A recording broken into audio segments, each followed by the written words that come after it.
তুমি নিশ্চয় ভাবছো কিছু মানুষ কেন সফল হয় না। যখন চারপাশে সফল মানুষের গল্প শুনি, তাদের অর্জনগুলো দেখে, তখন মনে হয় আমরা কেন সেই সফলতার অংশ হতে পারি না। আসলে সফলতা কোনো মিথ না, তবে কিছু বাধা থাকে, কিছু অভ্যাস থাকে যা মানুষকে তাদের লক্ষ্য থেকে দূরে সরিয়ে নিয়ে যায়। আজ আমি আপনাকে এসব বিষয়গুলো খুব ভালোভাবে বুঝিয়ে দেব, যেন তুমি জানো কোনগুলো এড়িয়ে গেলে আপনি সফল হতে পারবে। ছয়টি ভাবে বিভক্ত করে এবং উদাহরণস্বরূপ আপনাদেরকে বোঝানোর চেষ্টা করব। এই ভিডিও লাস্ট পর্যন্ত আপনারা দেখতে থাকুন এবং শেয়ার করে অন্যদেরকে দেখার সুযোগ করে দিন, যাহাতে ওনারাও বুঝতে পারে সফল কিভাবে হতে হয়। নাম্বার 1, স্পষ্ট লক্ষ্য না থাকা। তুমি ভাবো, যদি তুমি জানতেই না পারো কোথায় যাচ্ছ, তাহলে সেখানে পৌঁছবে কিভাবে। মানুষ যখন সফল হওয়ার জন্য কিছু করতে চায় কিন্তু তাদের স্পষ্ট লক্ষ্য থাকে না, তখন তারা সঠিক পথে এগিয়ে যেতে পারে না। তুমি যদি জানো না তুমি কোথায় যাচ্ছ, তাহলে পথ চলা কেমন হবে। উদাহরণ, ধরো তুমি কোনো ছোট ব্যবসা শুরু করতে চাও, কিন্তু তুমি ঠিক জানো না তুমি কি বিক্রি করবে, কার জন্য করবে, কিভাবে করবে, এর ফল কি হবে। তুমি হাল ছেড়ে দেবে, কারণ কিছুই পরিষ্কার নয়। কিন্তু যাদের সঠিক লক্ষ্য থাকে, তারা না থেমে, না ক্লান্ত হয়ে আবার সফল হয়। লক্ষ্য পরিষ্কার হলে তোমার পথ সহজ হয়ে যাবে। নাম্বার 2, অদ্য ব্যবসায়ের অভাব। বেশিরভাগ মানুষ সফল হতে চাইলেও অদ্য ব্যবসায়ে বা ধৈর্য তাদের মধ্যে থাকে না। সফলতার পথ কখনো সহজ হয় না। তুমি জানো, কেবল একে একে ছোট ছোট পদক্ষেপেই বড় কিছু হয়। কিন্তু যখন সমস্যা আসে, অনেকেই হাল ছেড়ে দেয়। তাদের পক্ষে এতটুকু ধৈর্য রাখা কঠিন হয়ে যায়। উদাহরণ, ধরো তোমার ব্যবসা শুরু হয়েছে, কিন্তু প্রথম মাসেই কোনো লাভ হয়নি। এখন যদি তুমি আশা করো সবকিছু একদিনে চমৎকার হয়ে যাবে, তাহলে তুমি ভুল। কিন্তু যারা সফল হয়, তারা জানে যে পরিশ্রম এবং ধৈর্যই শেষমেশ জয় এনে দেয়। তারা জানে প্রথমে কিছুটা কষ্ট হবে, তারপরই আসবে সাফল্য। নাম্বার 3, আত্মবিশ্বাসের অভাব। আত্মবিশ্বাস এটা অনেকেরই থাকে না। তারা নিজেদের উপর বিশ্বাস করে না এবং সব সময় ভয় পায়।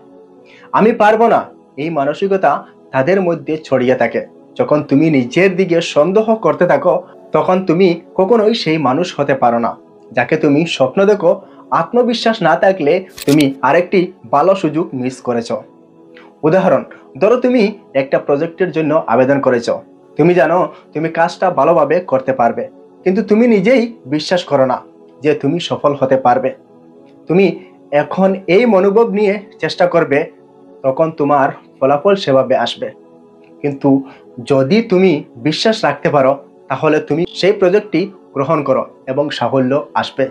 নাম্বার 4, ঝুঁকি নিতে ভয় পাওয়া। সফলতার পথে অনেক সময় ঝুঁকি নিতে হয়। মানুষের ভয়ে তারা একই জায়গায় আটকে থাকে। তারা কিছু নতুন চ্যালেঞ্জ নিতে ভয় পায়। সবসময় নিরাপদ পথে থাকতে চায়, কিন্তু নিরাপত্তা থেকে কখনো কিছু বড় অর্জন করা সম্ভব নয়। সফলরা জানে যে কিছু ঝুঁকি নিতে হবে এবং তারা সেই ঝুঁকি নিতে কখনো ভয় পায় না। উদাহরণ, ধরো তুমি একটা নতুন ব্যবসা শুরু করতে চাও, কিন্তু তুমি ভয় পাচ্ছ, কি জানি যদি এটা চলে না যায়। কিন্তু সফলরা জানে যে যদি তারা ঝুঁকি না নিত, তবে তারা কখনোই সফল হতে পারতো না। তাদের মধ্যে এই সাহস ছিল যে ঝুঁকি নিয়েই এগিয়ে যেতে হবে। নাম্বার 5, অন্যদের মতামতের উপর অতি নির্ভরতা। অনেক সময় মানুষ অন্যদের মতামত এবং অনুমোদনের দিকে বেশি নজর দেয়। তারা নিজের মনোভাব ও সিদ্ধান্তকে গুরুত্ব না দিয়ে অন্যদের মতে চলে যায়। এই অভ্যাস তাদের নিজের পথ নির্ধারণ করতে বাধা সৃষ্টি করে। উদাহরণ, ধরো তুমি একটি ব্যবসা শুরু করতে চাও, কিন্তু তোমার কিছু বন্ধু বা পরিবার বলেছে, তুমি কি এটা করতে পারবে, এই ব্যবসা তো কঠিন। তাদের কথা শোনার ফলে তুমি দ্বিধায় পড়ে যাও এবং সিদ্ধান্ত নিতে পারো না। কিন্তু যাদের সফলতা আসে, তারা জানে নিজের সিদ্ধান্ত এবং বিশ্বাসের উপর দাঁড়িয়ে থাকতে হয়। নাম্বার 6, বাধা ও ব্যর্থতা থেকে শিক্ষা না নেওয়া। বাধা আসা মানে ব্যর্থতা নয়, বরং এটি তোমাকে শক্তিশালী এবং আরো স্মার্ট হতে শেখায়। কিন্তু অনেকেই বাধা পেলে হতাশ হয়ে যায়। তারা ব্যর্থতার থেকে কিছু শেখে না। তবে যারা সফল হয়, তারা জানে প্রতিটি বাধাই একটি নতুন শিক্ষা নিয়ে আসে।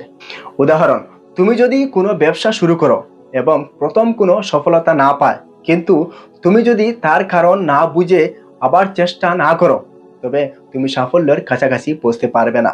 কিন্তু সফল মানুষরা জানে যে প্রতিটি ব্যর্থতার মধ্যে একটা শিক্ষা থাকে, যা পরবর্তী বিজয়ে সহায়ক হয়।